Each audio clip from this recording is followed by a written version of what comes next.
Gets you every time, huh, Chris? It does. I'm tempted to grab my Telecaster and play over it. Yeah. I'll do that Yeah, someday. actually, you should do that sometime. Yeah. I will That, someday, not today. yeah. No.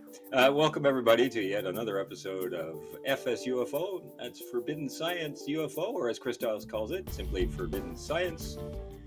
Here we delve into all things UFO and high strangeness on the YouTube, sent out to the world's audiences building even as we speak. Chris, we got you here today, and myself. Been a while since I've been back on the show. Been in the behind the curtains there for the last bunch of episodes, but we're going to do a deep dive today, Chris, and we're going to do a deep dive on the Shag Harbour then and now. Are you all set for this?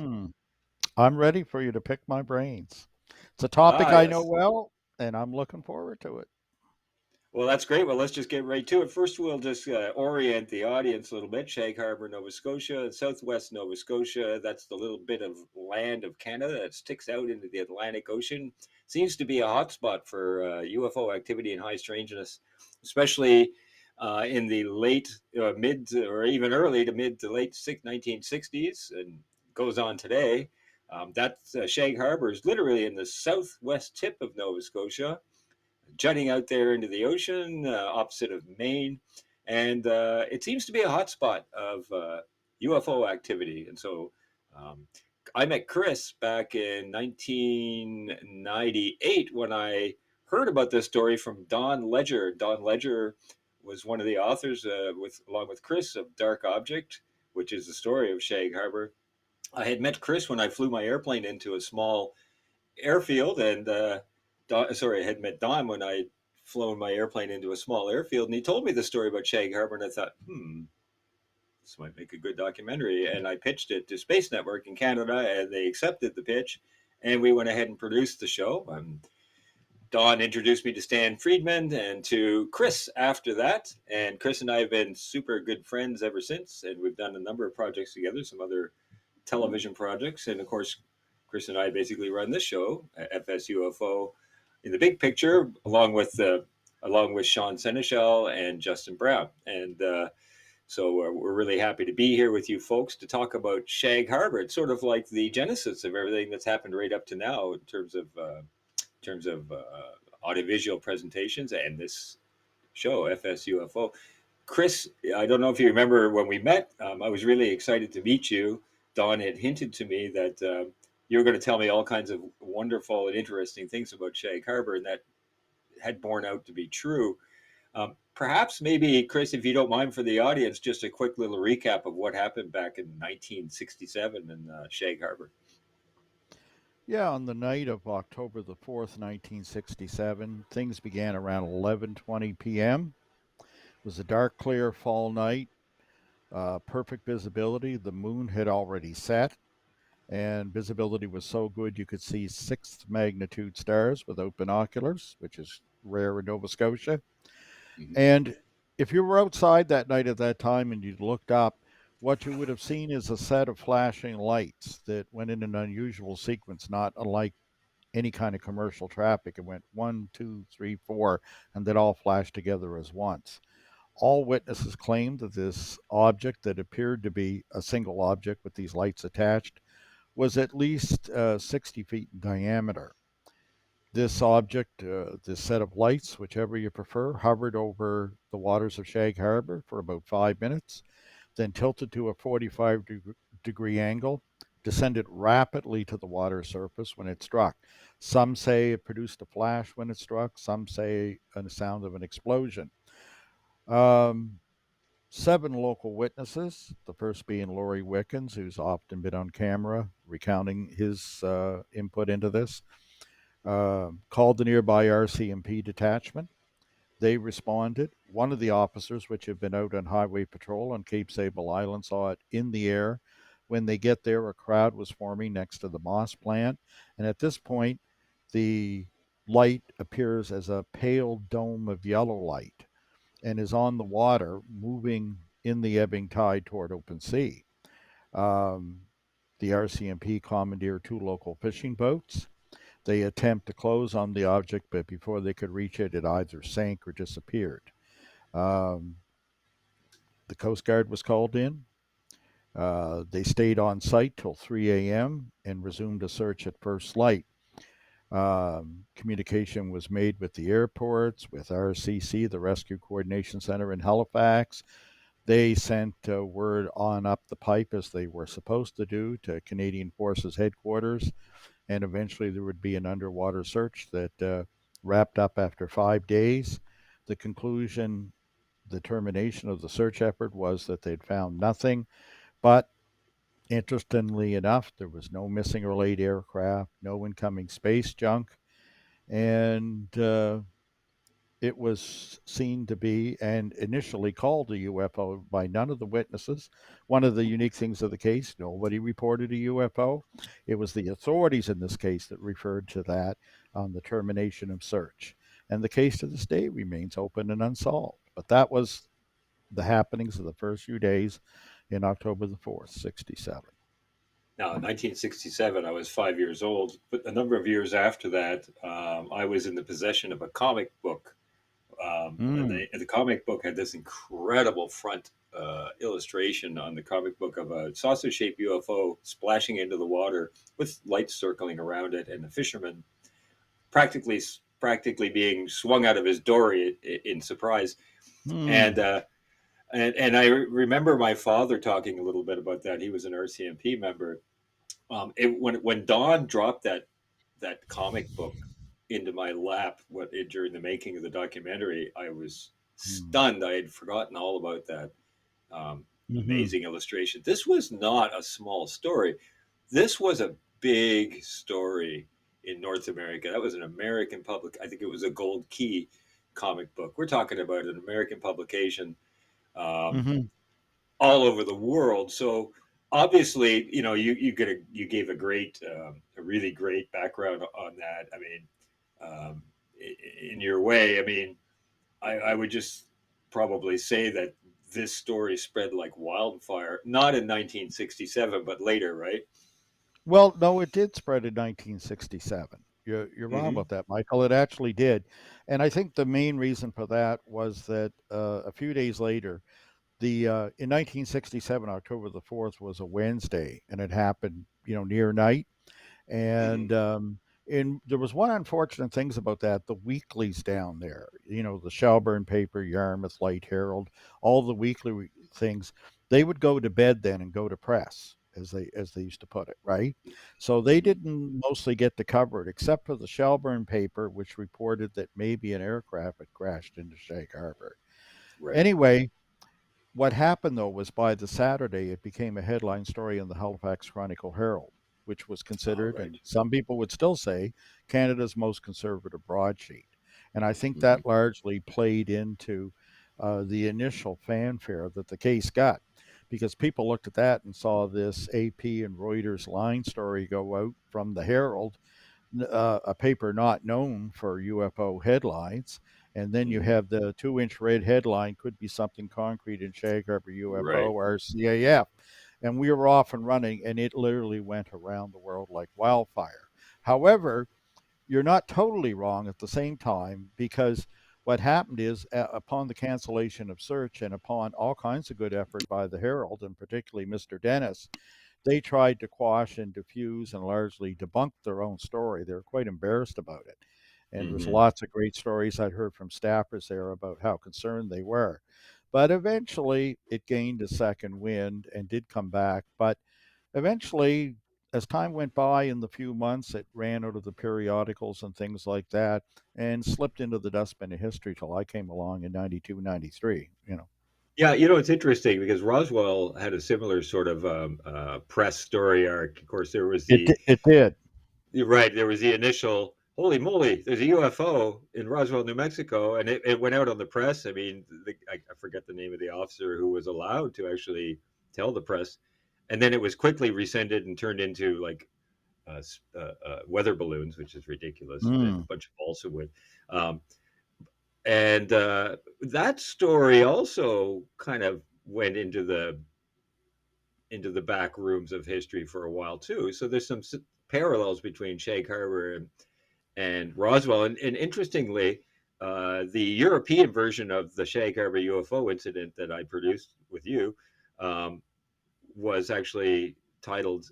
It wasn't my idea, but I didn't have a problem with it. It was called the New Roswell, and Hmm. even today, if you go to the message boards and you look at the literature on the Shag Harbour UFO incident, it's often called another Roswell. And you have argued, and I would argue too, that with even better documentation, with official government records that overwhelm the data that we have from the government on Roswell. I mean, we're talking about a lot of documentation here in the RG 77, the Records Group Mm. 77 building in Ottawa. So we've got what do we've got? We've got Air Force files, RCMP files, and then of course APRO, the press. Yeah, yes, yeah, and APRO. APRO. APRO is actually the most detailed, um, recounting of this. Um, One of the great differences, Michael, between Shag Harbor and Roswell, and where we're so lucky here. First of all, when I'm presenting on stage, particularly when I used to go a lot in the U.S., which I don't now for so many reasons, that I used to have to remind them down there that the Roswell incident was no influence upon Shag Harbor, and authorities jumping to conclusions. Because even though, as I like to say, and it gets their attention, I go, it's 1967 in Canada, there is no Roswell. Yes, it happened 20 years before, but like you say, it had its splash like Shag Harbor did, and then it slipped into the dustbin of history. In fact, before the book, The Roswell Incident by William Moore, and who wrote the Bermuda Triangle? It escapes me. That that guy. Anyway, That yeah, guy. yeah. Stanton Friedman was uncredited, but he did all the research in that book. He was paid for it, right? But he was uncredited in it. Before that brought it back in the late 80s. I can't remember now. I think it was 89 the book was published, and then bang, Roswell kind of re exploded on the scene. The only book before that that mentions Roswell I've ever encountered, and I've read many, was Flying Saucer Serious Business by Frank Mm, Edwards, the big newspaper great man book. back then. Hmm. It was, yeah. He Hmm. had some real attitude in that one. Hmm. Anyway, yeah, that's the thing. It wasn't an influence. And the other thing, Shag Harbor, yeah, people like to do that, and TV types like to say, yeah, Canada's Roswell, and it's been hung that label in one of the better documentaries that was done actually later after yours. Hmm. And because a lot of them weren't all that great, both No, the it's true. segment and treatments or the features, but there were some good ones, and one of them was called UFO Files Canada's Roswell. They did a pretty good job. Right. But, the thing is, you know, we were so lucky and it was so different. I can't emphasize enough that no one reported a UFO. It was the authorities Yeah, that put that label on they it. thought it was an aircraft accident. Well, that's right. And that was their concerns. These people often tell you that when they got the calls from the Mounties, when they went to the scenes, that they felt Charles Burlett's. There we go. A Hey, thanks, Sean. disembodied voice. Sean has Here's the come up with intellectual the dark web answer. for FSUFO working in the background. There we go. My God, we ask and we shall receive. This is a dream. But yeah, that's the thing. No one reported a UFO. It was the authorities that hung that label on it. And, the thing is, all the paper trail that I had released in 92, 93, all the initial documentation, there's never been any controversy as to the origin or the authenticity. They were Of the documents, either yeah. yes, they were either files that were already public or things that I came up with that all came with a cover letter. Right. You The got one, RCC, you've got the Air Force, you've got the RCMP, and the press, right? I mean, plus yes. you have lighthouse reports, you have all kinds of stuff, right? I No, mean, we there's a don't have stack of stuff. lighthouse. Yeah, we don't have lighthouse reports. They've never Oh, been we don't. preserved as far as I can tell. But Oh, like okay. one of the other significant documentations was the APRO file. And the Hmm. APRO file was a preliminary report that was done at the time by a local investigator, which happened to be William F. Dawson, who was an astronomer that was head of the Royal Astronomical Society at the time. And Right. he And did a just to very clarify, APRO is the Aerial Aerial Phenomenon Phenomena Research Research Organization. Organization. Yeah. Yeah, it was the second largest group in the U.S. at the time. It was a Hmm. grassroots organization, and Hmm. the largest one would have been NICAP. APRA was quite different. It had about 5,500 members at the time. And what was significant is Jim and Coral Lorenzen were at the helm of it. Hmm. And they were very much of the belief of getting out of the armchair and doing on-site investigations. And they had this local investigator do a great job on it, who wrote it up where I got details such as who the scientific consultant was, to D&D on the case and that, which was Hmm. Mace Coffee. And Hmm. Right now, Mace it Coffee. Just for those who you just threw that name out, Mace Coffee hmm, is a figure in Canadian. I almost want to say espionage. It's not the right word. Canadian intelligence circles. Um, who's somewhat yeah. some a mysterious figure in some ways. I Well, always thought. he is. He was funny, and tracking him down was something. In the book that I co-wrote with Graham Sims, um, Impact to Contact, which is probably the newest book still out that is solely about the Shag Harbour incident. He gets his own chapter, which is called "In Search of Mace Coffee," because Hmm. when his name first turned up, I can remember at the time. The head of MUFON Canada at the time was Michael Stranick, and he said, sounds like a code name to me, Mace Coffee. But no, it turned out to be Dr. Maurice Coffey. He was known as Mace to his friends, and he had a Hmm. position at the Defense Research Board and at Maritime Command. And at the Right. time, daily operations were run by Commander Rex Guy, and he would only accept that position if Coffey was right next door to him. They built him an office where he said I could literally reach out my door and around the corner and grab him by the shirt and haul him in when I needed a scientific consultant. But but to put it in perspective, he was more than a scientific consultant, Michael. Here's the good part. When I first tracked him down, I looked up in the phone book, and he was still listed in the phone book. And when I dialed the number, this is one of the great things you'll find in the chapter for people to read the book. And there's a whole lot more to it beyond this. But get this, I called, and a female voice answered the phone, and I said, "Would Doctor Coffee be in? Doctor Maurice Coffee?" And she said, "No, he died like 20 years ago. Who is this?" And I explained who it was and what I was looking for. Oh, I said, "Oh, I'm very sorry." She goes, "No, it's okay. It was a long time ago." I said, "You must be Sylvia then, his wife." Could I? Because they were all mentioned in this report. And it was the daughter, Marcia. And she says, "No, my mother passed away 3 days ago." So those are the Oh kind of wow. things that happen when you get out of that armchair, right? So of course Hmm. I had to make my excuses. It was terribly embarrassing, and I said I'll get back to you. But here's how that first conversation ended. You're going to love this. Marcia said, "Well, can I ask what it's about?" And I said, "Yeah, sure." I said, "It's probably something you've never heard of called the Shag Harbour Incident." I said, I'll let you go." I said, "I'm sorry. I'll give you some time and I'll call back." She goes, "Well, call back in a week. We're making arrangements." And I said, "Can I ask just one question? What did your dad do in the Navy?" And she said he was a parapsychologist. Yeah, that's wild. Okay, just That like, was I got to stop you for a second. That's amazing information. I just want to back up a little bit.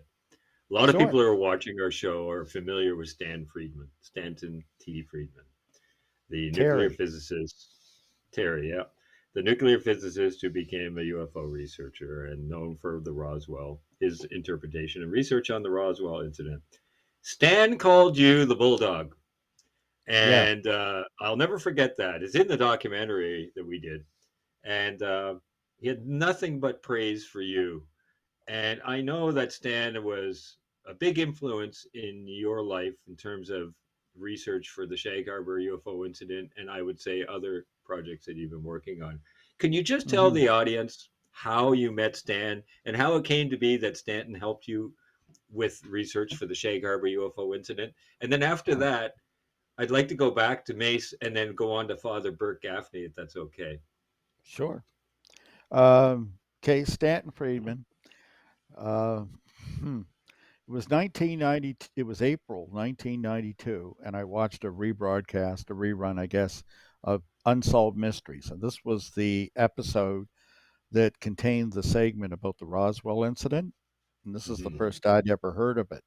And I watched it with a close personal friend. And when the show was over, she watched it quite intently with me, and she looked at me and said, "Do you think such a thing's is possible? Really, that could happen and be covered up? And then, is that even possible that, intelligent aliens come here?" She goes, "Because you know what most scientists think." And I said, "I know it's possible, and I know that could happen because it happened here." I said, "Or very near here." And I tried to give her what my foggy rendition was of the Shag Harbour incident at the time. It didn't have a Hmm. lot of detail. I didn't have a date, but I had enough detail that she looked at me and thought, "Wow, like, you know, that's there's got to be some basic truth to it, with the amount of detail that I did have and the personal aspect of it." And she dared me to call this guy. She goes, "I happen to know he lives in Fredericton, New Brunswick." And Stanton. she had a family connected, Stanton Freeman. And she said, "You should just call him up." And I said, "Yeah, I will. I think I'll look into that because he'll probably, I don't know if he's heard of the Shag Harbour case." And Hmm. I said, "I don't find it in any books or anything anywhere." And she dared me to call, and I said, "I'll do it." She goes, "No, do it right now." She forced me to do it, you know. And I said, "Okay, Hmm. I will." And I called the long distance operator, and they gave me a number. And I called, and I got a human answering service. And they said, "Well, I remember that. Yeah. if it's an emergency," she said, "we have a contact number." And I said, "It's an emergency." So they gave me a Yeah. number, and I called. That's I did. typical of you. I did not know where it was. I was calling, but it turned out it was Austin, Texas, and he was about to Hmm. leave for a MUFON conference. But he came on the phone and he gave me, oh God, it seemed like 20 or 30 minutes. And I gave him my fuzzy recollection of the story, and he listened, and said, "Well, you'll have to find a date, and here's how you do this." But I remember the very first advice he gave me, he paused and he said, "Chris, I think you're in luck. And you know why? Fishermen don't move. Hmm. Just that Very true. simple. And he said, "You'll have a harder time tracking down the Mounties that you spoke of." Hmm. But he gave this kind of simple, basic advice, and I was out of the blocks and running, and that's how it started. And then he wrote me a long personal letter encouraging me to pursue it. And I thought, there you go, the die is cast. I have my mission, and I'm out to do it. And I went at it, and yeah, in those early days, it was all very exciting. It was better than collecting stamps. It proved there was life after high school. And I thought, I'm the guy to do this because I'll just be like a fly to you know what and keep at it. Hmm. And that is what I did. And persistence paid off. Yeah. Well, absolutely, and stand back to you all the way, 100%, which is quite amazing. All He right. Well, so he that's the. Yeah. Go ahead. You were going to he say took something collect before. calls from me when it was Yeah. There you questionable. go. I liked Stan. He was an interesting character. He had a funny nickname for me, which we won't go into. But at any rate, uh, Oh, uh, the I know great it. what? The great unwashed. No, Those were my hippie days. Anyway, the and unwashed just kidding. phenomena. The great unwashed phenomena. All right, can Mm, he get a shirt that doesn't have stains all over it? So, yeah. um, Mace Coffee, parapsychology, reminds me of Mm, another character that shows up in the Shag Harbour UFO incident, Wilbert Smith. And some people would say, well, those of you who well, know Wilbert Smith would say, well, Wilbert Smith is in fact a he radio doesn't. technician. Yeah, But there is an element to Wilbert Smith's story that involves channeling. And we'll get yeah. into that in a moment. A little teaser there. But why do you need a He parapsycho? What did you Well, call? yeah, that was the question. That was, Why? and of course, right away, the first thing in that conversation is I'm hating that I promised I'm going to cut it there. But I had to. I mean, after the embarrassment of what I'd put Marcia through, right? Hmm. Hmm. Um, by the way, I'm hoping to speak to her on Sunday. Oh, Um, cool. but yeah, Wilbert Smith was deceased by the time of the Shag Harbour incident. He died, That's I right. think it was 62, 63 of brain cancer. 62, 63 of a brain aneurysm, says Stan. Brain He cancer, yeah. Yeah, and he died with Peter Millman at his side, the Toronto astronomer. And Hmm. some of his last words he told Peter Millman was that pretty soon I'll have all the answers to Right. this Well, Wilbert mystery. Smith. Wilbert Smith had a research project that was an ad hoc funding from the Department of Communications and Transport and a Yes, few other. And he's the only guy who actually had official funding to have a UFO detection site in Shirley's Ottawa, Bay. just Shirley's Yeah, Bay, Ottawa. We went there yeah. and filmed. and it's still a pretty creepy looking place with all kinds of satellite dishes and gizmos and shacks and antenna. Anyways, Yeah. for those of you who don't know the Wilbert Smith story, this guy basically used one of the Radio Shacks at Shirley's Bay and used a magnetometer and other devices, probably broad spectrum receivers, a magnetometer, and a few Gamma other ray things, detectors. gamma ray detectors, Gamma to ray. see if he Yeah. could actually prove that UFOs were flying over Ottawa. And wouldn't you know it, he got a hit On a cloudy day. on a cloudy day. The Yes, bells went off. it was foggy and cloudy, and he got himself in a little bit of trouble over that because he made an official announcement in a press release saying that the flying saucer detection station had detected a flying saucer passing over Ottawa. Mm-hmm. And it was decided that the Department of Transport, which had actually sprung for the equipment and let him use the facility, uh, Mm-hmm. countered eventually. They had a quick meeting about it, and they decided the best way to handle this was let him continue because he was a very important guy. He was an electrical engineer. Um, and to people who are as old as me that remember when there was one television station in Halifax in black and white before cable, the Mm-hmm. CBC affiliate there on Bell Road, right?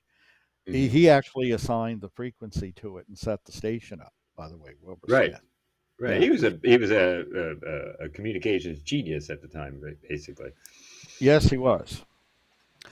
And yes, he Project was Magnet. involved with Project Magnet, right? And Yeah, so was an unidentified flying object UFO study program established. See, this is not written right.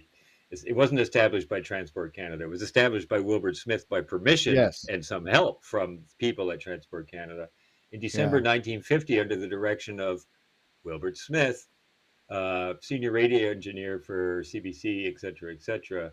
Um, I mean, that's kind of like enough information. It's not totally factual.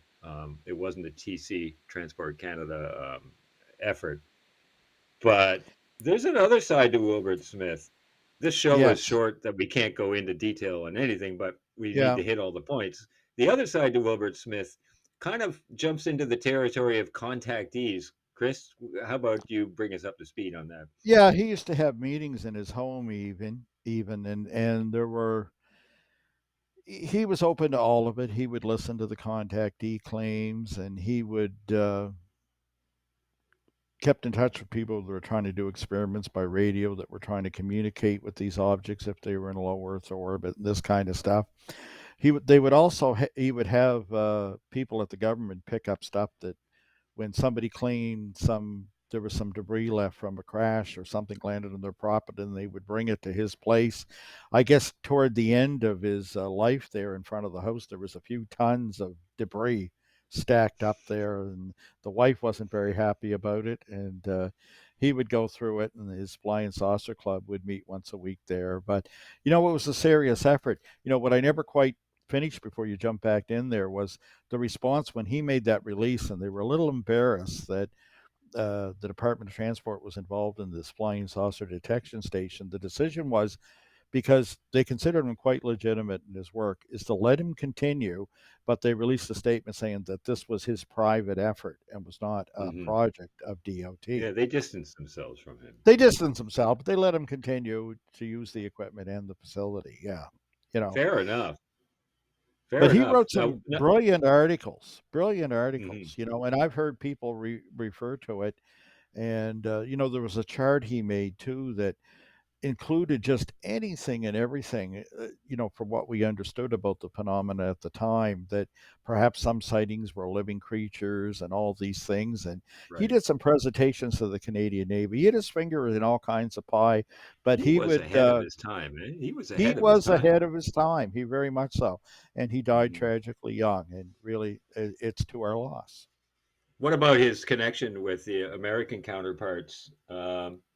So this is interesting because in my documentary, in following the thread, which was provided me mostly by Palmiro Campagna, who Yeah. I honestly forget what Palmiro's day job was. I think he worked. He was a government. He worked for the government.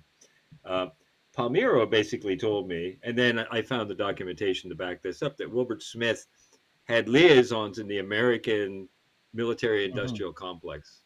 There's Yes. our poster for the documentary, by the way, which is like 22 years old now. Time flies. At any rate, could you just sort of bring the audience a little bit up to speed on that connection that he had with American researchers, authorities, and military personnel?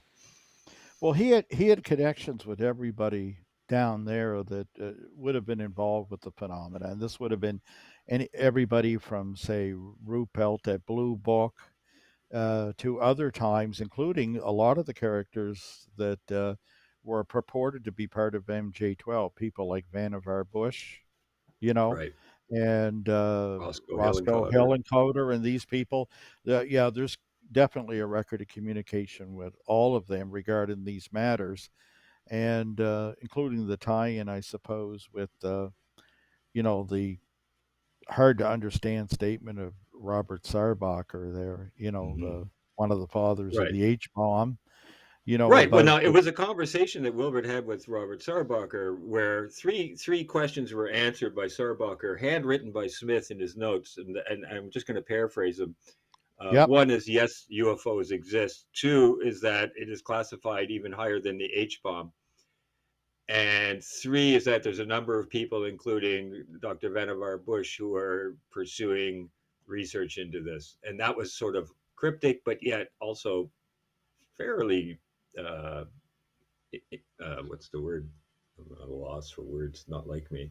At any rate, fairly intense information that Smith had brought back to Ottawa in hopes to convince maybe people to allow him to continue his research. I'm not sure about that, but he never stopped researching on his own end up to his death. No, he never did, and he had the ear and he had the respect of those around him, including the skeptics that he worked with, or those that were in somewhere in between, such as the astronomers, such as his personal friend Peter Millman, right, Mm-hmm. that was a chief astronomer at the University of Toronto. Mm-hmm. They all respected him. They knew he did serious work. Sometimes they might be a little uncomfortable with the fringe element when he got into the psychic aspect of the phenomena or whatever. But he was Now, of one of course, we the can tie that. Now we can tie that into reality transformation, which is why I said he was ahead of his time. Sorry to interrupt you. Just wanted to yeah, make no that problem. point. In fact, he liaised with Mace Coffee to come up with a theory, Mm-hmm. and I found that from one of Mace's colleagues that still works at the DRB. Well, he might be retired by now, but I haven't checked back. But what he told me was that, and this even came up from a tangent in the last episode that we were doing here today, which is the fact that he thought that perhaps some sightings, particularly what he called soft UFOs or orbs, these kind of things, that they might be not in fact a craft but they might be Nuts and like bolts. a message. And what it was Mm-hmm. is he thought that there was perhaps a super consciousness that an alien race would have, and they would attempt to communicate with us, but we were not advanced enough to properly perceive the message, and sometimes it would come out garbled. It appear simply as a sighting. Yeah. And him and Coffee had discussed this possibility, and yeah, just one of the theories. These guys all knew one another, all respected and worked closely when they were able. You know. It's difficult in the short time frame to really give justice to the Shag Harbour UFO incident. That's why I'm trying to make sure at least we hit all the major points for those who might poo-poo the idea. There's a lot to this. Like for example, before I'd like to get back to some of the details of Shag Harbour. The Smith story is a backstory, and it was a backstory in the documentary, Mm-hmm. and an important one because it gives context. However, you have a backstory too, Chris, because you had your own personal experience on the night Wednesday, October 4th, 1967. Could you just tell us about that?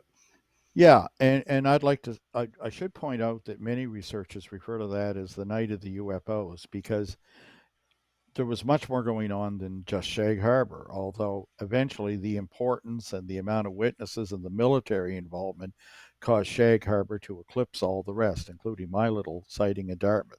But it wasn't Mm-hmm. just mine, it was covered in the Halifax Herald.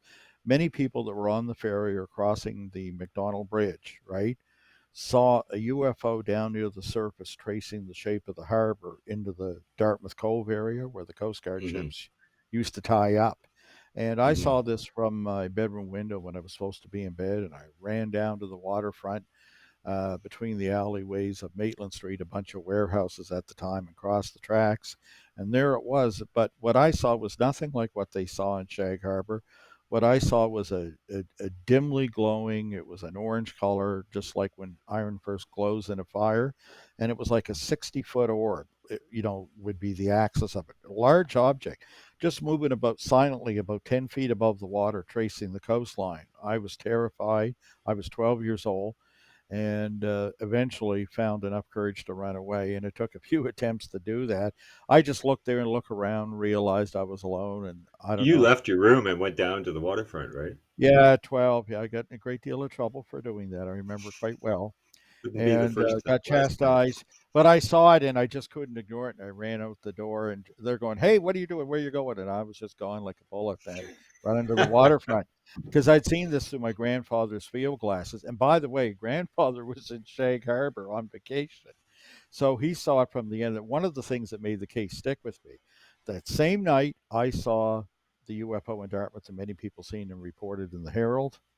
Hmm. Grandfather was down there. He called me the next day. I remember coming home for lunch saying, "Let me talk to Chris. I know he'll be interested in this." And he said, "You know where I'm at? I'm down here staying in Shag Harbour." He said, "Something they say may have been from space fell in the harbor here last night. That's what the Mounties are telling us, you know." And Hmm. Hmm. and I can remember thinking this was going to help my cause and saying, "See, look, you don't need to get upset. I told you I seen a UFO. Granddad seen one that." Well, that didn't help. But anyway, it's part of why this stuck with me. I wasn't in Hmm. Shag Harbor, but seeing is believing. I was up close and personal with this object, whatever it was. Grandfather was in Shag Harbor and was one of the many non reporting witnesses that took that in. He used to go down there annually on his vacation from the old Dartmouth Marine slips, which is where I was standing doing that. By the way, one other funny side note, as we now know years later, is that 200 feet from where I stood that night, in the backyard of 48 Hazelhurst Street, was Mace Coffee watching the UFO. Son of a gun. There's Yeah, just too many coincidences. The night of the UFOs, there was also remind me, Chris, was the aircraft sighting the same night or was that the same week? that was the night before, actually. October the 3rd. You mean the Pan Am 160 sighting? Yes. Why don't you just tell Yes. us a little bit about that?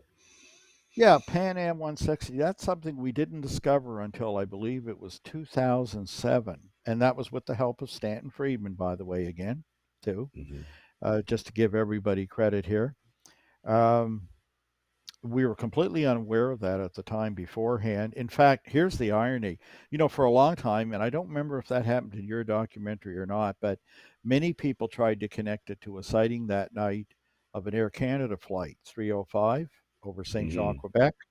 Hmm. And by this point, I had finally turned that one into an IFO, and we'd found the cause of that sighting, and I tracked down the co-pilot of it and one of the other pilots, and they accepted it. They were flying to Viscount, and yeah, that one had been identified and put to bed. And my God, it was just a few weeks later that we were contacted by somebody saying, "Look, I know where there's two pilots down in Florida, and around the time of Shag Harbor, maybe the night before, they were flying a weekly cargo flight from JFK to Heathrow. And they were coming in over the Gulf of Maine and had a near collision with the UFO that sounds just like what you're covering in the Shag Harbor story." We linked Well, up that and eventually. the flight path is like currently any international flights out of New York to the UK fly right over Southwest Nova. That's right. And this began when they were coming up to what they used to call the Davies intersection. Hmm. And this is like maybe 5 minutes in flight time before they would have been handed off to Moncton Center from Hmm. Logan. Right. And anyway, yeah, the pilots came up and they had a near collision. This thing dropped down from a higher altitude in front of their 707, and uh, they seen it. And at first, they were interpreting as something in the distance with landing lights, and it wasn't making sense. They communicated with Logan, and They weren't painting anything on the radar, and they weren't painting anything with the radar aboard the aircraft either. And they could tell they were slowly closing on it. Well, apprehension was beginning in the cockpit, and the flight engineer went back and woke up. They had a crew dead heading back to Britain with them, and they all came up. So you had 6 pilots in the crammed into the cockpit there, and they're getting closer and closer. And the captain is continuing to communicate and asking them to check on military traffic. The scene sounds very similar to that one portrayed in the movie Close Encounters about the Indianapolis near Mm-hmm. collision, which is Mm-hmm. based on a true story Mm-hmm. in that fictitious movie. But anyway, what happens is the flight engineer eventually, he's really getting nervous, and he cups his hands to the windscreen to cut out the low level cabin light even that's there. And he realizes at that point, his name was Michael Littlepage, and he realizes that the lights on the UFO, he says, were not external, but he was looking at interior light. Now, he never saw Wow. any activity or beings, but he got really scared then, and he come off and he told the captain, he said, we got to get out of here. We got to do something. If some little piece of something breaks off this, we're screwed. He Mm. figured they were less than half a mile between them. They were doing about 500 knots. They were at 33,000 feet and climbing. Mm. And the captain, he tells them all, get in their seat, get ready. They're going to come out of autopilot. And of course, it's still heavy, the aircraft, right? And Mm-hmm. just as they're about to do that, the UFO puts some distance between them and then just angles up and goes what they assume to be right up and out of the atmosphere. Again, great visibility. They could see lights 100 miles away up in the Bay of Fundy from Sainers, you know. Mm-hmm. Well, the view from Um, 33,000 is pretty good. It's interesting how it's not such a coincidence that you have an attention and then the UFO reacts instantly, especially like taking it off autopilot, hand flying, which you normally never do in that scenario. You're basically getting your coffee ready, getting ready for the long haul. that's right, Yeah, across the pond. pretty crazy. So, okay, so Yeah. we've got the night of the UFOs. I want to talk a little bit about I call him Mr. X, who appeared in our documentary. Oh, yes. He was an Air Force guy, an ELINT guy, I believe, or no, maybe not. You'll No, have to correct no, me on that. I know who you're thinking of. That's Electronic, somebody yeah. else. Yeah, So yeah, no, this he fellow talked wasn't. about in the documentary about intelligence that he had received or had heard about that on the night of the UFOs, I'm just going to call it the night as in super night. Really, we're talking maybe a week's worth of sightings and incidents culminating in Shag Harbour, probably not even culminating in that night, could have gone on beyond. He talked about in the documentary, and if those of you want to watch it, just type in the Shag Harbour UFO incident in YouTube. You'll get a number of hits, but the best one to get is the Ocean Entertainment one. That's the production company that I was affiliated that produced it. There's the poster. Is that there was intelligence of an object that had started off over northwestern Canada, had at high altitude arced across southeast from northwestern Canada, and it eventually made its way to the Maritimes. I don't know whether this has ever been corroborated with any other data, Chris. I know you know about this. Could you just fill us Hmm. in a little bit about that information? Yeah, we've never, I don't know. I did attempt to track it down. One of the things I would have looked at, and believe me, there were many, just to give you a brief overview, there is a thing that's produced by up in our Department of National Defense and through NORAD called the Annual Strokers Report. And this is something that is put out for the various bases. And we were looking at it for, the pine tree line, which ends here in Nova Scotia, hoping that it would be listed as a significant sighting or something unusual. But that Right. For report, just going to interrupt you for a second. So, for those who don't know, the pine tree lime is part of the NORAD defense system that was built in the 1950s in northern Canada and was shared out of Colorado with the U.S. military. So we jointly built this pine tree line, which is literally at the edge of the pine tree line to the tundra in the north, that would track any Russian incursions into our airspace. yeah. And anyway, according to the report, which when I first requested, there was some funny business about that. It had disappeared. And the researcher I spoke to on the floor, as I did whenever I could in Ottawa, said that she was surprised Thanks, Sean. because they had it a couple days before. And, when it did resurface some months later, I put in a research and they had a bit of a thing and it turned up. She said to me in a very wooden voice that I think was a tip off saying there was nothing unusual reported in that month on that date frame for, Hmm. which was hard to So, believe considering how involved they were in the search effort. so you got three. Sean just showed us that graphic. Actually, I was wrong about the pine tree line. That's the lowest latitude line. Then you have the mid line, and then the distant Yeah, early warning line, the famous dew line. So there's actually yeah, three levels of surveillance going on. That's pretty incredible. Air that's control right. and warning Yeah. system. So you would And think and that one of those arrays would pick up something. you would think, yeah. And the base here in Nova Scotia would have been Canadian Forces Station Barrington at Backrow, would have been that end Right. of the line, not the Shelburne Station, which was the listening post for subs. But Right. So we're talking about a radar's dome. Yes. yeah, they claimed there was nothing. On the other hand, I must say that when I found the Burke Gaffney documents, and that seems funny now. I know nowadays are on the line. I had to go through a whole bunch of voodoo to get them released. I was the first to look at them or go through them from when the old boy had died there at St. Mary's. But when I went through that, I must say that in handwritten notes of when the RCMP would call him and officials from Ottawa, it did say back row radar negative. Negative. You Yeah. know, that, yeah. And this was not like for public consumption, but for a guy who was employed and paid as a UFO investigator for the government.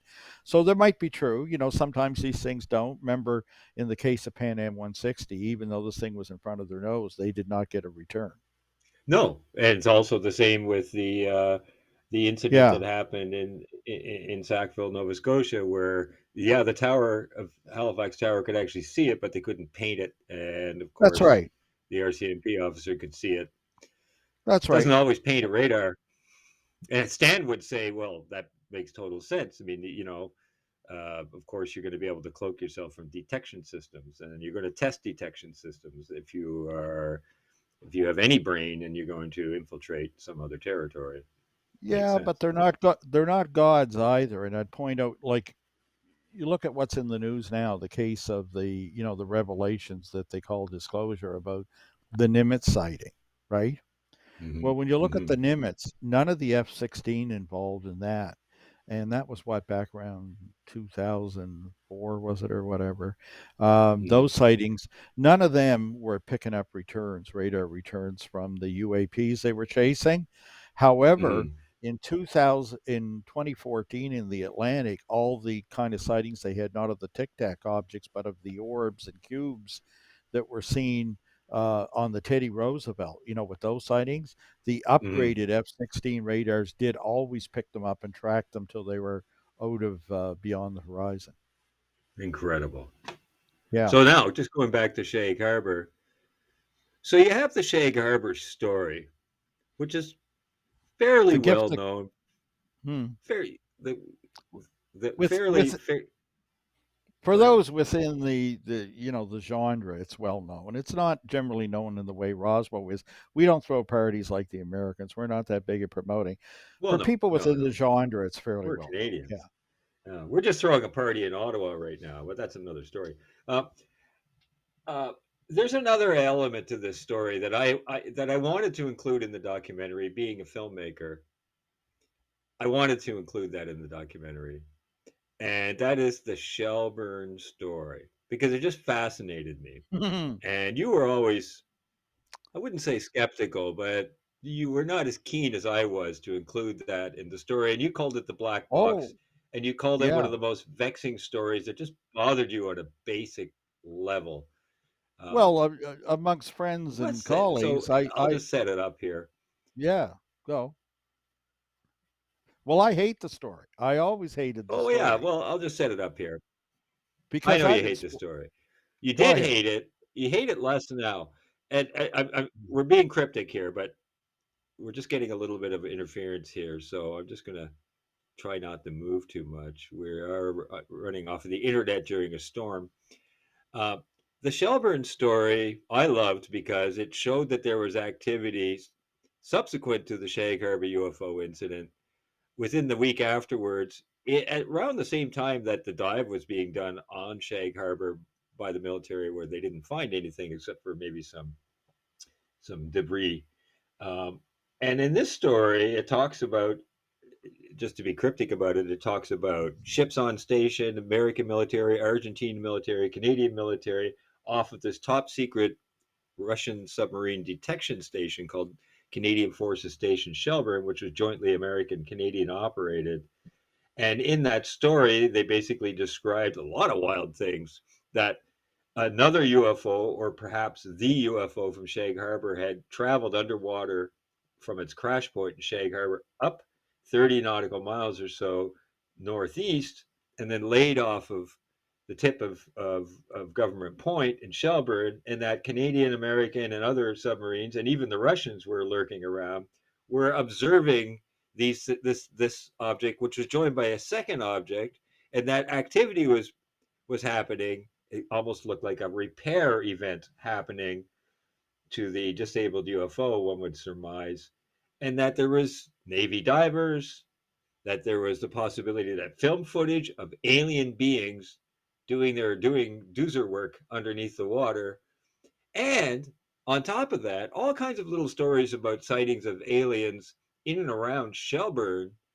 And I know this just drove you nuts because now we're getting into the spooky, innuendo-ish, very hard to pin down Mm. information. I did include it in the documentary because I thought I would be remiss if I didn't. Just like I Mm. included Wilbert Smith in the documentary, I thought I would be Mm. remiss if I didn't. But you've received information and you've never stopped working on this story. And as much as you hated the Shelburne aspect of the story, you kept at it Oh like you yes, do. And it's we're it's not in going my to spill nature. all the beans in this episode because I know you're still working on it. But just tell the audience why you hated the story. And maybe you could hint a little bit as to what you're working on now with regards to the black Okay. box side of Shag Harbour and I, Shelburne. I, I can certainly say something. Let me go back first and tell you how I see Shag Harbour in brief. Okay. Shag Harbour is the gift that keeps on giving, and it made me, as a ufologist, a bit of a spoiled brat. Who else would be that lucky? Who else could be so lucky as me that the first case they ever investigated when they decided to hang out that shingle, where I had no training and no idea, and I asked people to help, and none of them did, and I went in that I was going to find a case that, well, here's the soundbite I still use to this day that I made up in 1996 when I started doing public appearances in the U.S. and around, which is the Shag Harbour incident remains the world's only UFO crash scenario that is secure in that interpretation, backed up by government documents that are freely available and entirely without controversy as to their origin or their authenticity. Hey And kids, this look, is there's true. This is no true. weather balloon here, and it remains No. still the only case that's that certain. It's part of Canadian history. It happened, Hmm. right? Hmm. Now Hmm. there are things that should and shouldn't be connected to it, sort of thing. But and you're right, and I'll get to the Shelburne story in just a sec. But one of the things I decided by being that spoiled brat that was having so much fun and breaking this breaking important story. And just 2 years in, I was hearing U.S. shows say this is the third most important case in the world in ufology. Wow, I was getting all these great belly rubs and all this, right? And it was good. And one of the things was right often this kooky Shelburne story kept arising, but nobody could name the date, and people were trying to link it up to it. And there were all kinds of clues that suggested it might be. And I'd made up my mind early on with all this initial success. I wasn't going to have this mess like Roswell. I wasn't going to have three different locations. I wasn't going to have, you know, so Hmm. I tried to just ignore the story, but it wouldn't go away. It grew legs, the Shelburne Hmm. story. And I struggle with it. And yeah, I was bothered by the fact that so often TV people and other ufologists wanted to join the two. Um, you know, a certain co-author of mine said, "Chris, that's the meat and potatoes of the case," and they would join it. And I'm going to say, "God damn it, Don, we don't even know when it happened." Hmm. Nobody could name a date, but evidence did arrive that was misinterpreted, that which seemed to indicate it was simultaneous. And on some days I could believe it was, and on some days I had trouble. But I always had trouble with it. I wrote and published papers at MUFON before I did the first book with Don Ledger and the second one with Graham. And those published papers said quite clear that to me it was a story. I believed in the veracity of the witnesses that had happened, but I had little assurance and faith that it happened at the same time as Shag Harbour was connected. Mm-hmm. Now, all these years later, now in what is it, February 2022, as of the Mm-hmm. last few weeks, I have unlocked the secret of the Shelburne case. And all I can say right now is that I'm still glomming on to the paper trail about it, as I did with Shag Harbour, and I'm going to tie it down. And I would estimate that within 6 months I can give all the gory details. But what I can tell you now is these cases are entirely separate and separated by several years in time. Right. And I expect this case to be as big as Shag Harbour, if not have greater implications in the sense that it will be all the details about a large NATO mission that had a close encounter. And here Okay. we So, go okay. again. Tantalizing information, which also is in my documentary, our documentary.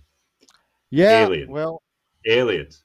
Film footage, right? yes, yeah, Foreign operatives, military, right? NATO Multiple objects mission. potentially. All of these things that I had attributed, and not just me, but others, to the Shag Harbour incident They did still live. happen. They did happen, but not at that time. That's right. And This that's is what you're working on. this is a separate incident, and the time frame and the details have only become available to me literally in recent weeks. Well, And I I have a know lot you've of been work to keeping me do. updated. It's fascinating. Yeah.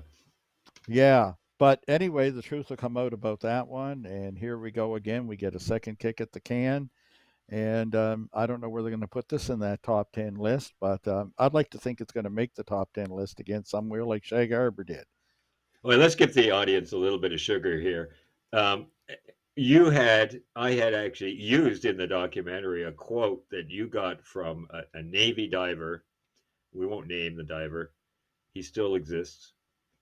That he had had a conversation in the mess of a ship where he was discussing with his buddies, colleagues, what was going on under the water. And an officer rebuked him and said, "You will not discuss this Russian submarine." And he said, "I don't know what you're saying, but that was no Russian submarine down there. Don't insult my intelligence." Basically, that still Yeah, lives, right?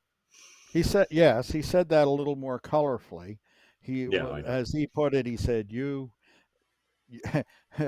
he was referring to the American commander that had come aboard the Canadian ship he was on, and they were Hmm. all down drinking in the mess because, of course, that didn't happen in the U.S. Navy, which they called the Coca-Cola Navy. Yeah, And he said to the God love commanding Canada. officer, he said, "Look," he said, "that's the trouble with you guys." He goes, "You always see a red menace." He goes, "Well, this red menace ain't from Moscow." He says, "Maybe it's from Mars, but I suspect a lot farther out, and you know it." Right, right.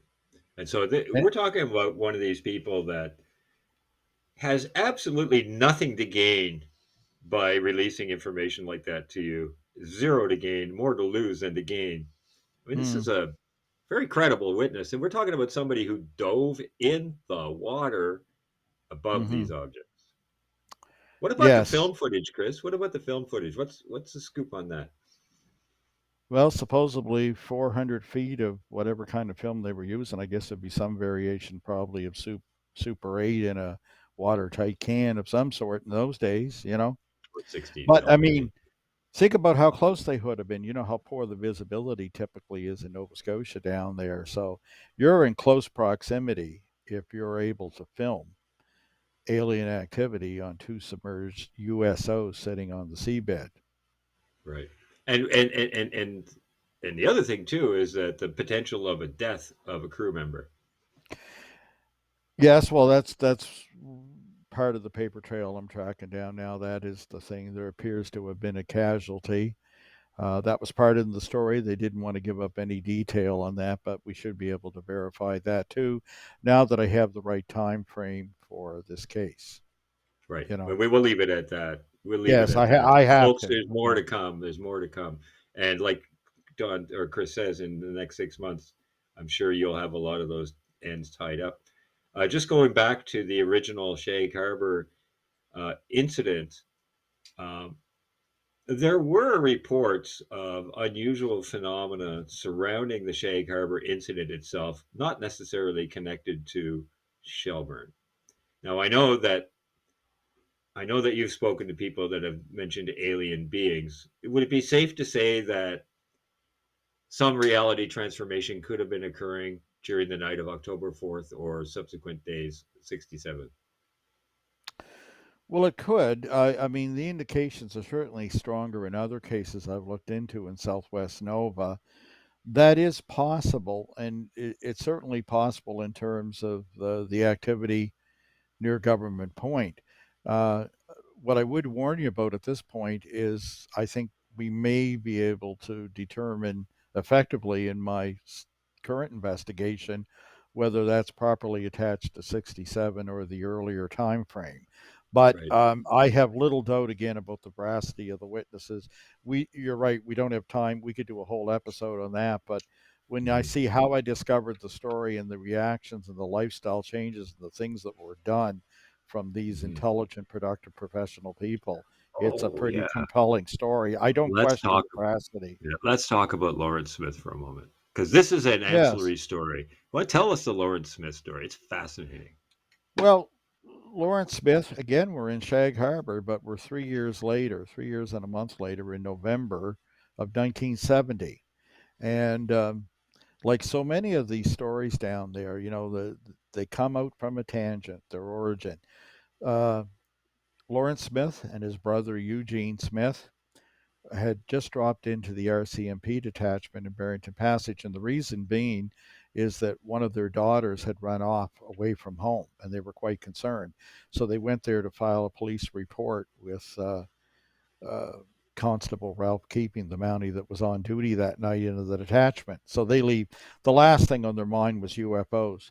They're driving back to Shag Harbour into the village, and they're on a section of Highway 3 between the two Bear Point roads, basically almost home to Shag Harbour. And while they're there, they come around a bend in the road. The road was foggy, and it was 9 something at night. I think 9:40 if I remember. And when they came around that bend, uh, Eugene thought he saw a light over the road, just a single little orange light, like a tail light. And he started to point it out to his brother who was driving. And all of a sudden, 7 lights appeared, and they were in a formation that wasn't roughly similar, like to the Big Dipper, but now they appeared to be glowing 18-inch orbs, orange. And he stomps on the brake because the first thing the brothers think in the heavy fog is that maybe a tractor trailer had jackknifed and flipped over on its side and they're seeing the running lights. So Very they hit the understandable. brake, the car stalls, the tape player goes dead in it and that. And they're staring at this for what they estimated to be 20 or 30 seconds. They feel pressure on their chest, Mm-hmm. you know, and they're quite terrified. And after that period of time, that half minute or so, the lights are just gone. They just disappear. They immediately turn around and drive back to see Ralph Keeping at the detachment and tell him what they've just seen. He follows them to the site, does a little patrol of the area, looks around, finds absolutely nothing. Tells them to go home, forget about it, and he'll keep looking into the daughter. If he hears anything about what they saw, he'll let them know. In his report, Keeping remarks he's surprised how upset the two men are about this because he knew them well personally. He used to go duck hunting with Lawrence Smith. He mentions that in the report. Yeah, he's a Also, these men. fisherman. Yeah. That's right. And they had a very well equipped boat that when the Coast Guard wasn't available, they would call upon for a rescue. He had good deck of radar, all the correct safety equipment, had great local knowledge of the waters and the areas there, right? So he was Mm-hmm. well Mm-hmm. known to the Mountie.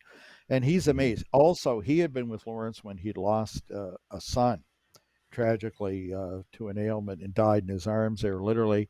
And when he's seen how he coped with that and how upset they were there, the officer remarks about it, writes it in the report. Anyway, they go home.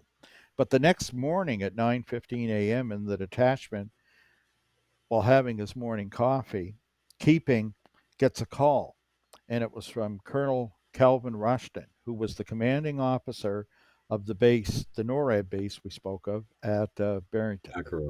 Hmm. Backrow, yeah, the Barrington base at Backrow, which is what it's called. It's an awkward name. Anyway, the colonel calls and asks if they've had any UFO reports the previous night. And Keeping says, well, I'm not sure if I'd call it that, but we had a report of strange lights across the highway and they disappeared. And I know the witnesses and I'm sure I could recount it. And the colonel tells him on the phone, we had the same thing happen here at the gates of the base. And that, one of his corporals was leaving with his girlfriend and their mother, and this thing appeared in front of their car at exactly the same time at the Right, base. and this is within 10, 15 square kilometers of Lawrence's sighting. That's right. So they, and this corporal stayed all night, was very upset, like the other brothers, and wanted to be debriefed by the colonel, and he was. Hmm. Um, Don Ledger and I went to the colonel's home years later. He was retired in Dartmouth before he perished from prostate cancer, and we interviewed him at length in the home. He was very open and helpful with us about this, right? Hmm. So Hmm. anyway, that's not quite the end of the story, because what happens No. is Ralph Keeping does his own great follow up, and he goes and sees Lawrence, and he decides to try a little experiment which I find just brilliant and so interesting. He puts him on the back floor of the cruiser behind him in the mountie car and covers him with a blanket and starts driving all up and down the roads and wants to know if he can tell if he's near the spot. And Hmm. inevitably, no matter how he tried to confuse him, he always knew when he was getting near the area. And Lawrence swore that he would never drive through that spot again, and for years took a 6 mile detour around the Bear Point Road to miss driving through that spot of Highway 3. So, and as Ralph Keeping put it to me when Don and I interviewed him, he looked at me and he said, Chris, I don't know what that means, but it means something. Now, Lawrence also was plagued with poltergeist activities in his home from that point on. Is that Yes. not correct? Yeah. That is correct, and I've talked to him. Lawrence is not with us now; both brothers are deceased, but his sister's still alive. And I stayed many times at Myrna's house in the area because there's no hotel or whatever down there, and we've spoke of it. And she backs him up on that. And they would come home and find what they thought to be blood on the stairs and all kinds of mysterious things and poltergeist activity. Right, which did And not occur before this sighting, as I yeah, recall. no, Here's the and thing, Lawrence. Sorry, go ahead. yeah, the first time I interviewed Lawrence Smith, I just want to get this out because I think this is significant too. When I was coming to see him, he thought I was coming to talk to him. It took me a while to track him down. There's just so many Smiths down there. Hmm. It's a huge name, and Hmm. many of them are not related by blood. But when I finally tracked down the correct Lawrence Smith and I went to his home to be first interviewed, he thought I was coming to talk about October the 4th, 67 in Shag Harbour. But I had Hmm. come across the Mountie report about his 1970 encounter on Highway 3 with his brother. Right, And between the two Bear Point Road. when I Yeah. started asking him about that, he was shocked. He put his new wife out of the house there and wouldn't let her listen. And I explained what I was doing and what I was hoping to find out, and it took like a couple hours to get him to open up and say anything. And his first words were, "Do you know what happened to me?" And I said, "No, I don't, not really." And he said, are you with the government? And I said, no, certainly not. And then he said, you know what I learned that day? He goes, there's my life before then, and there's been my life since then. And I know that everything I had ever been taught and learned in life is wrong. Wow. Lawrence was also one of the fishermen who assisted in the potential recovery operation at Shag Harbor when they thought that it was a downed aircraft. Right. Lawrence left Yes. from where was that? It was not at Shag Harbor where his boat was moored, and he raced with I think his brother to Shag Harbor to, Well, yeah, I think and they he came was one of from, the guys who saw the yellow foam in the water. yes. Yeah. Um, yeah. I mean, there were two local boats that arrived on scene before the Coast Guard that the RCMP commandeered. And one Hmm. of them was Lawrence Smith, and the other was Brath Shand. Right. and they went out in those local boats. And when they got there, the foam was still in the water, and this was this patch or streak they speak of that was about 80 feet wide, or 2 or 3 boat lengths, as they put it, and perhaps half a mile in length. But by the time the Coast Guard arrived from Clark's Harbor from the life saving station, the foam had gone out with the ebbing tide and broke up, you know. Right. Now, I some remember people, Lawrence. I remember Lawrence said to me in the documentary. I never asked him. I knew about the story, the 1970 story, and it was a good idea not to bring it up because it was so emotional. But in talking about motoring over in his boat and the orange golden foam, he said, "Look, I've been out on the water all my life, and I ain't ever seen anything like that ever in my yeah, life, and it was yeah. very odd and spooky." Apparently, yeah. Brath Shand, I never got a chance to interview him. He was deceased when I began the reinvestigation, but Mm-hmm. his words were quoted in a number of interviews and that was his determination too.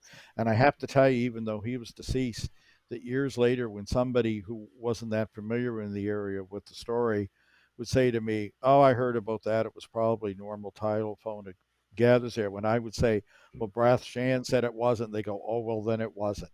Nobody would Right. question Brath's No. word. Or He had that. Lawrence. Yeah. Yeah, they had that kind of respect in terms of knowing the water, and They you spend know, their entire lives on the water.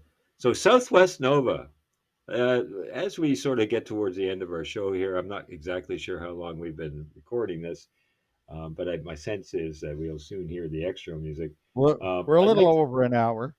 Okay, good. Well, so I just want to sort of wrap up with talking about Southwest Nova. You and I and Justin Brown, but mostly you and I, have kicked around the idea of a research project of Southwest Nova Scotia as being a high strangeness focal point in Canada. Um, it would seem to bear out from our conversation here, as quick and as sort of um, scattered as it is, that there's something going on in Southwest Nova Scotia. And Mm, if you talk to people like Steve McLean, who we had on our show earlier, also in Guysborough County, Nova Scotia, and other parts of Nova Scotia, but we're tend to be focusing on Southwest. It's a place worthy of study, would you not think? yeah, I do. I mean, it's often said, and it's true, that the UFO phenomenon is a worldwide thing, but there are hotspots and there are Mm-hmm. areas of ongoing activity. Now, Mm-hmm. there are times when it's intense or frequent, but over the years, it's not that these things happen every day. But when they do happen, I mean, for example, Justin and I had a sighting with video that we shot or he shot, I should say, in 2018 on Right, Cape that's Sable our Island. episode one. Folks, you can see that on episode Yeah, one. that's right. Yeah. And there were like dozens of witnesses to that. And we did a lot Mm-hmm. of follow up sort of thing, and it was perfect viewing conditions that day, and the total Mm-hmm. sighting persisted for an hour and 20 minutes. And you have that NORAD facility nearby. I mean, it doesn't happen every day, but when it happens, it can be dramatic and provide the kind of evidence that I think would argue strongly for what I would call UFO reality. And the thing Yeah, I is, a mean, case, you also yeah, have Heather Doucette, who we had in episode three, I believe. yeah, yeah. Um, I mean, we're talking about a CE 5, 4, and 5 encounter. I mean, uh, something's up down there in Southwest Nova. Well, that's The right. fishermen know it. Yeah.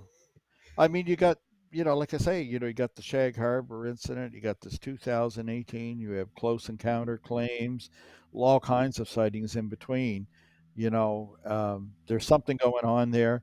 I'd love to put down an ongoing research project with some strategically placed all sky cameras, with the modern recording equipment. It's not Mhm. that cheap, but it's not that expensive anymore. Someday maybe we might find ourselves in a position to do it. Well, I'm hoping that as we build our audience, and then we may make a funding drive to see if we can't get some resources down to Southwest Nova and get some hard data. Chris, Yeah. listen, it's really great to talk to you about Shag Harbor. 22 years, 23 years, you and I have been kicking around with this story, and like you say, it's the gift that keeps The on gift that giving, and keeps it's on giving. Hey, we yeah, finally found somebody that saw it enter the water, the craft itself, and she described it as the flying saucer. We know she was there. It was the lightkeeper's wife. Hey, the gift yeah. keeps on giving. That was just last year. God knows There what you we'll go. find yet, Michael. So, Keep looking up. folks, listen. Yeah. So, thanks for watching. Like and subscribe. As some would say, smash that like button, and subscribe to us. We're going to keep on making these shows as long as we have a breath to take, right, Chris? Yeah. And if you want to have the experience, you might want to consider this fall attending the Shag Harbour UFO XPO. Under that site online, you can get all the gory details. You could be there. You can meet the experts, the original witnesses. Will take you right to the spot. There's no mistake. Awesome. Thanks, everybody. Have a great night. Thanks, Chris. We'll talk to you soon. Take care.